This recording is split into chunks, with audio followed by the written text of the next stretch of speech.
जय हिंद साथियों, town physical and motivation academy में आपका स्वागत है। दोस्तों आज आपको हम बताने वाले हैं India post GDS new vacancy के बारे में, जो कि जबरदस्त वैकेंसी है, बिग धमाका समझ जाइए।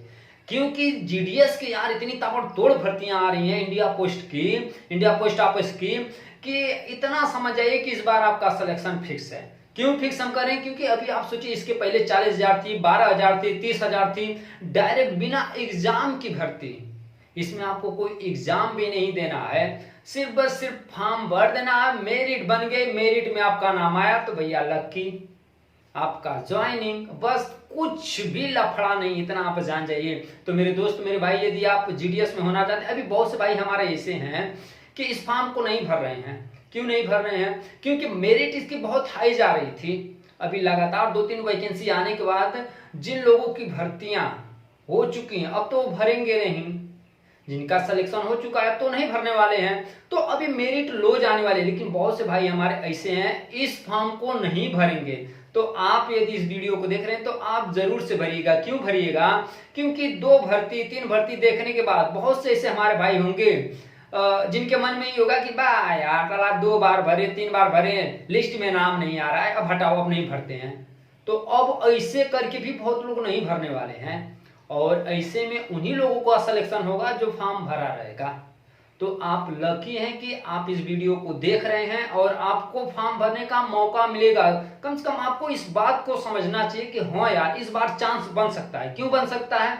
जिनकी मेरिट हाई थी उन लोगों का सिलेक्शन हो चुका है, अभी मेरिट लो जाने वाली है। तो मेरे दोस्त, मेरे भाई, आप यदि इंडिया पोस्ट जीडीएस में सफलता पाना चाहते हैं, पोस्ट ऑफिस की भर्ती में, तो आप इस पूरी डिटेल्स को देखिए। हम इसकी पूरी डिटेल्स आपको बताने वाले हैं। फॉर्म कब से ऑनलाइन होने वाला है, सैलरी कितनी मिलने वाली है, योग्यता इसमें क्या मांगता है, तमाम चीजें आपको इस वीडियो में हम बताने वाले हैं। तो वीडियो यदि पसंद आए तो लाइक करिएगा, चैनल को सब्सक्राइब करिएगा और वीडियो को शेयर करिएगा। हम इसलिए आपको कहते हैं कि चैनल को सब्सक्राइब करिए, ताकि भर्ती से संबंधित हर एक अपडेट आपको हमारे चैनल के माध्यम से मिलता रहे। क्योंकि देखिए, हम कोई भी वैकेंसी आती है तो उससे संबंधित कुछ भी होता है, तो जब तक पूरी जानकारी नहीं लेते तब तक हम वीडियो नहीं बनाते हैं। तो मेरे दोस्त, मेरे भाई, आप चैनल को सब्सक्राइब करके रखिए। देखिए, आपका नुकसान इसमें कुछ नहीं है, आपको जानकारी ही मिलेगी। ठीक है, तो चलिए देर न करते हुए वीडियो को हम शुरू करते हैं। XYZ आपको पूरी जानकारी देते हैं ताकि आपको कंफर्म पता चल सके। तो चलिए वीडियो शुरू करते हैं। तो यहाँ पे आप देख सकते हैं, India post GDS new vacancy 2023 की जीडीएस की वैकेंसी, इंडिया पोस्ट ऑफिस की भर्ती है। और आप कहीं के भी रहने वाले हैं इंडिया में तो आप इस फॉर्म को भर सकते हैं। और पोस्ट जो है इस बार 30,000 आने वाला है। 30,000 वैकेंसी, बड़ी जनसंख्या, बड़ी भर्ती है, इतना आप जान जाइए। छोटी भर्ती तो है नहीं। तो तमाम लोग हर एक राज्य से भरने वाले हैं, तो आप भी जरूर भरिएगा, आपका मेरिट अच्छा है तो। फिर अप्लाई डेट, इसका अप्लाई डेट 28 जुलाई।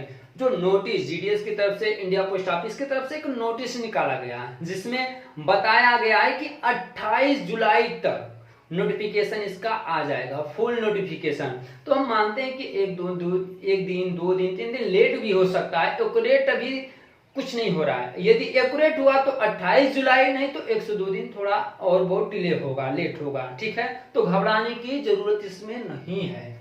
और एज भी इसमें अच्छा खासा है। सोचिए, 18 से 40 साल। 18 से 40 छोटी उम्र नहीं होती है, बड़ी उम्र होती है। अपनी लाइफ का समझ लीजिए आधी उम्र, आधी से भी कहीं ज्यादा। आज के डेट में तो 60-65 एज समझ जाइए एक इंसान की है लाइफ इतना। तो अभी 40 साल तक के युवा इस फॉर्म को भर सकते हैं। ठीक है, और रिलैक्सन भी इसमें मिला है, एज रिलैक्सन, यानी कि उम्र में भी छूट मिलेगी आपको। यदि आप ओबीसी कैंडिडेट हैं तो 3 साल, SC/ST कैंडिडेट हैं तो 5 साल की भैया छूट आपको मिलने वाली है। और इसमें आपको बताते हैं फीस के बारे में आप थोड़ा जानिए। सिर्फ बस सिर्फ जनरल और ओबीसी 2 कैटेगरी वालों का मात्र 100 रुपया फॉर्म चार्ज लगेगा। बाकी SC/ST, फीमेल, अदर जितने भी हैं, इन लोगों का फॉर्म चार्ज नहीं लगेगा। सिर्फ बस सिर्फ जनरल और ओबीसी का फॉर्म चार्ज लगेगा। ठीक है, तो 100 रुपया है, बहुत बड़ी दिक्कत नहीं है इसमें। फिर इसके बाद एलिजिबिलिटी मतलब इसमें क्या क्या मांगता है, क्या क्या इसकी मांग है, तो उस चीज को पहले आप जान जाइए। और सिंपल है, ज्यादा कुछ मुश्किल नहीं है, इतना आप टेंशन मत लीजिएगा। सिर्फ और सिर्फ 10 पास है। और 10 पास में 10 में आपका मैथ और इंग्लिश कंफर्म आना है कि ये रहना चाहिए। तो इतना आप जान जाइए कि 10 में आज की डेट में कौन ऐसा होगा जिसका 10 में मैथ और इंग्लिश नहीं होगा। हम मानते हैं, एक चीज बता दे रहे हैं कि 100% में 1-2% ऐसे होंगे कि जिनका मैथ इंग्लिश नहीं होगा। नहीं तो आप समझ जाइए कि 98% लोगों का मैथ इंग्लिश जरूर रहता है, जरूर। तो आपको टेंशन लेने की जरूरत नहीं है। ये भी आप इस एलिजिबिलिटी में आप हैं, 10 पास हैं, तो आप इस फॉर्म को भरिए। और knowledge the local language, knowledge the local language यानी कि आप जहां से भी फॉर्म को भर रहे हैं, जिस भी राज्य से भरिए, आप उस एरिया का लोकल लैंग्वेज आपको आना चाहिए।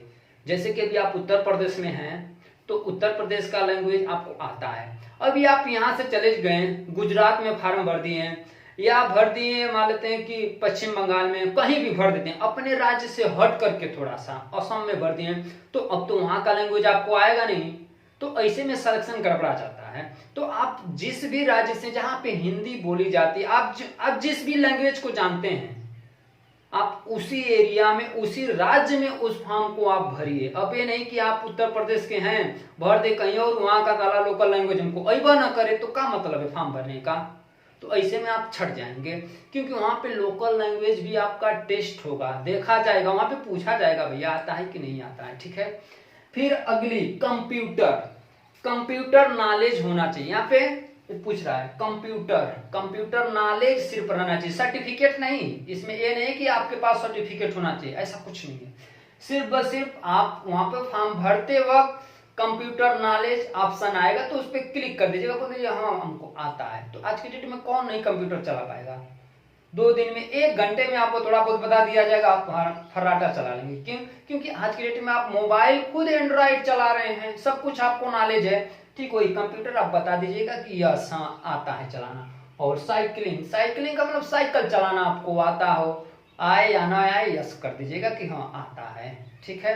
बाकी तो कौन साइकिल से जाता है पहुंचाने अपना डाक या पार्सल, कुछ भी। आज के डेट में तो बाइक है भैया, सब लोग बाइक से चल रहे हैं, लेकिन साइकिल इसमें मांगा है, ठीक है। तो साइकिल आप भर दीजिएगा। और पोस्ट नेम, पोस्ट नेम यहाँ पे आप थोड़ा सा देख लीजिए, ब्रांच पोस्ट मास्टर यानी कि बीपीएम, बीपीएम शॉर्टकट में बीपीएम इसको बोलते हैं। यहाँ पे ध्यान दीजिए, आपको दिखेगा बीपीएम, ब्रांच पोस्ट मास्टर, ठीक है। और फिर दूसरा है ABPM, assistant branch post master, दूसरा पद है। और तीसरा है डाक सेवक, डाक सेवक जो चिट्ठी वगैरह पहुंचाते हैं, ठीक है। तो अभी यहाँ पे इन लोगों का काम क्या है, आप उसको थोड़ा सा जान लीजिए, काम क्या करना है इसमें। बहुत लोग परेशान हो जाते हैं कि और यार क्या करना है इसमें, ऐसा लगेगा कि जैसे तीर मारना है, इससे परेशान रहते हैं, ठीक है। ऐसा टेंशन नहीं लेना है। कुछ मोस्ट उन लोगों का कार्य है जिसको आपको हम बता रहे हैं, ताकि उसको जॉब प्रोफाइल, जॉब प्रोफाइल में आप थोड़ा सा समझिए इस चीज को। Job profile BPM branch post master, ABPM assistant branch post master, डाक सेवक, इन तीनों लोगों का कार्य क्या होता है, आप उस चीज को पहले समझिए। क्योंकि बहुत से भाई हमारे परेशान हो जाते हैं कि अरे यार क्या करना होगा, कैसे क्या होगा, तो इस चीज को आप समझ जाइए। पहला इनका काम होता है ब्रांच पोस्ट मास्टर साहब का कि ऑनलाइन ऑफलाइन लेन देन जो भी होता है इनकी देखरेख में होता है। और इनका असिस्टेंट साहब का ही काम होता है कि टिकट एवं स्टेशनरी की बिक्री, टिकट नहीं समझते हो, टिकट हाउस जो होता था पहले फॉर्म हम लोग भरते थे, ऑफलाइन फॉर्म भरते थे, 1 रुपये का, 2 रुपये का, 5 रुपया का फॉर्म में टिकट मिलता था, 10 रुपये का, 20 का, 50 का, 100 का टिकट मिलता है, छोटे छोटे था। अभी भी आप जाइएगा तो आपको टिकट मिलता है, तो ये उनका काम होता है। और स्टाम्प की बिक्री, स्टाम्प पेपर, स्टाम्प समझ रहे होंगे आप, स्टाम्प की बिक्री इनकी होती है, डाक सेवक साहब की, ठीक है। और दूसरा काम इनका है रिकॉर्ड हैंडलेड डिवाइस, मोबाइल की जिम्मेवारी इनकी है, ठीक है।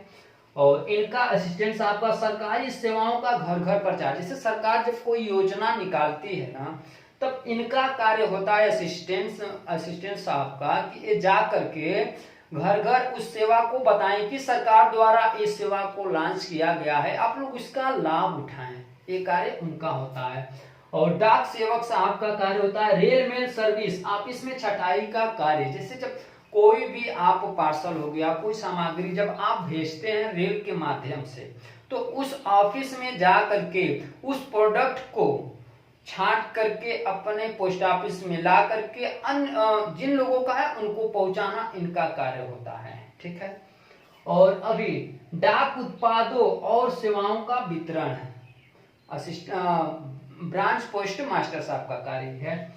और असिस्टेंट साहब का डाक डिलीवरी, ये भी डाक डिलीवरी करते हैं और डाक सेवक भी डाक डिलीवरी करते हैं। इतना ध्यान रखिएगा, लगभग ये दोनों लोग एक समान होते हैं। और इनकी सैलरी, ब्रांच पोस्ट मास्टर जो होते हैं उनकी सैलरी 12,000 से लेकर के 29,380 रुपया इनकी सैलरी होती है। और असिस्टेंट ब्रांच पोस्ट मास्टर और डाक सेवक की सैलरी समान होती है, 10,000 से लेकर के 24,470 रुपये इन दोनों लोगों की सैलरी होती है। तो अच्छी खासी सैलरी है। भी आप बताइए, घर परिवार में रह करके, अपने जिले अपने राज्य में रह करके यदि आप इतना कमाते हैं, 29,000 24,000 तो कम नहीं है यार। बेरोजगारी में जहाँ कुछ नहीं वहां इतना तो बहुत है ना। तो फॉर्म जरूर भरिएगा। 100 रुपया बहुत बड़ी चीज नहीं है। बहुत तो ऐसे होंगे कि बार यार 3 बार भर चुके हैं, भरवा नहीं करेंगे, बार बार भरते हैं, ऐसा नहीं करता है। तो ऐसे में बाद में वही पछतावा हो रही, यार हम तो भरवा नहीं किए, साला हमको भरना चाहिए था, हमारे मेरिट इतना 30 बार तो पक्का आ गए होते। तो पछताना न पड़े, 100 रुपया लगा देना। ठीक है। और सिलेक्शन प्रोसेस, इसमें एग्जाम नहीं, पहले आपको हम बता चुके हैं, नो एग्जाम, इसमें एग्जाम है या नहीं है, सिर्फ आपका 10% मेरिट बेसिस पे है। आपका मेरिट 10 में कितना है उसके हिसाब से यहाँ पे सिलेक्शन होता है। तो अभी 2-3 भर्तियां आ चुकी हैं ताबड़तोड़ में, तो जिनकी मेरिट अच्छा खासा थी उन लोगों का सिलेक्शन हो चुका है।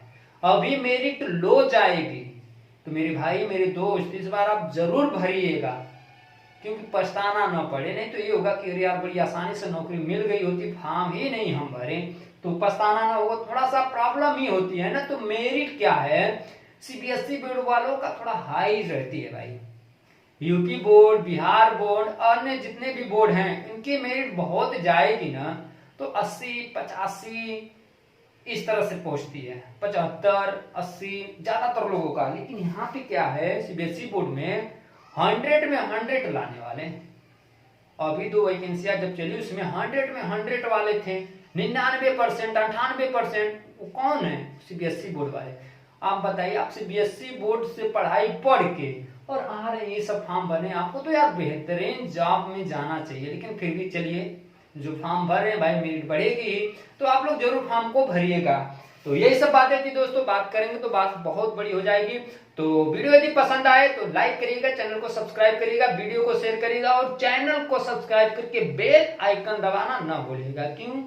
क्योंकि भर्ती से संबंधित XYZ हर एक जानकारी आपको हमारे चैनल के माध्यम से मिलती रहेगी। इसीलिए हम कहते हैं कि आप यदि सब्सक्राइब करके रखेंगे तो कुछ आपका नुकसान तो होने वाला नहीं है, कुछ न कुछ जानकारी ही आपको मिलेगी। तो सब्सक्राइब जरूर करिएगा। कुछ पूछना हो तो कमेंट करके पूछ सकते हैं। तो मिलते हैं दोस्तों आपसे अगली वीडियो में, तब तक के लिए जय हिंद, जय भारत, ऑल द बेस्ट।